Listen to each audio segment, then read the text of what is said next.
Hey guys, welcome back to The Buzz.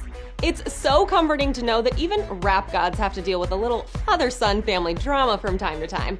In this case, the bizarre feud between 50 Cent and his son Marquise dates back to last year when 50 candidly unleashed a profane tirade against his then 16-year-old son, a la Alec Baldwin.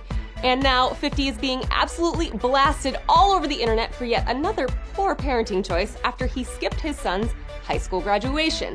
And unfortunately for 50, his son totally called him out on it on Facebook.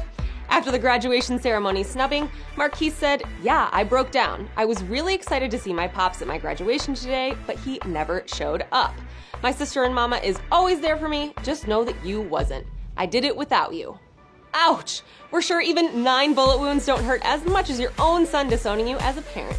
But friends of the rapper tell TMZ that in fact, 50 wasn't even invited to the graduation and that Marquise's mother Shaniqua purposely didn't tell 50 when or where the ceremony was taking place. Either way, it sounds like this family could use a little Dr. Phil in their lives, or at least maybe a post-grad family vacay, courtesy of 50, to heal what seems like some seriously deep father-son wounds. That's all for now. Keep checking back for more entertainment news.